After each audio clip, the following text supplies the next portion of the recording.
Jaram hino ɗo taarika fiima antu heɗito moƴƴa. Fi Yeremiya e Baruka.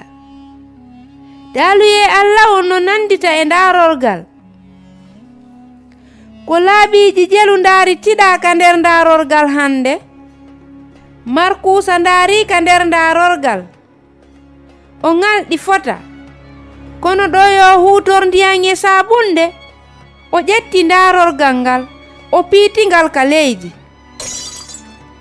Awa ko wanono woɓɓe go jogitori kitabul muqaddasiyon. Ko ndaarorgal e hingal holli fayɓe ɓen e hellifaaɓe ɓen ko haana konka nder ngurdam maɓɓe. Yogaaɓe yiɗaa ɗum tigi. Yeremiya ko annabaajo gila duuɓi ɗuuɗuɗi wano haalanoowo fii Allah on haa e jama Isra'iila on. O andi sugu ɗum. Waajuuji makko ɗin no nandita e tintorgal fii jama on, kono ɓe faalaaka waylaade. Allah muññanike ɓe haa feƴƴiti keerol. Gila duuɓi 50 jooni. Yeremiya, ƴettu ɗeri taggaaɗi ɗin, winda kala ko mi yamirma, no gasa hara yimɓe ɓen heɗitoto, ngurdam maɓɓe ɗan wayle. Ɗen golle ko lebbi 7 siɗe lannita. Yeremiya fillitike daaluye Allah on, fii windanowo mo on kala halfuure. Baruka, ka sakkitoru men lannitike, ida andi men yananama naatugol ka juulirde mawnde.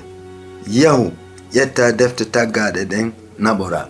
Mika heɗi ka fewndo ko defte taggaaɗe ɗen janga e hawa tiiɗuka. O ɗaɓɓino yaawiri golle makko ɗen ka suudu lanɗon. Baruka jangi daaluye Allah on ka juulirde mawnde. En ala wuurde wano han e wuurirde non. Allah donkinay en. Addanemen neɗɗo jogiiɗo on defte taggaaɗe ɗen. Baruka ari, daaluye Allah on no nandita e tirtorgal wongal ka tumbo golle ɗen. Baruka, ko honno windirɗa ɗum fuu? Yeremiya filliti ɗum, o windi e fehi huutorgol ndaha. Iɗen haani hollitude ɗum lanɗo on. Baruka, an e Yeremiya suuɗe. Hay gooto haana andude ko honto wonɗo gonɗi ɗo non. Yo yakimi lanɗon, jooɗike no moƴƴiri ka nder suudu makko, ka ndungu, yeeso ka yiite ngen surtata ɗon.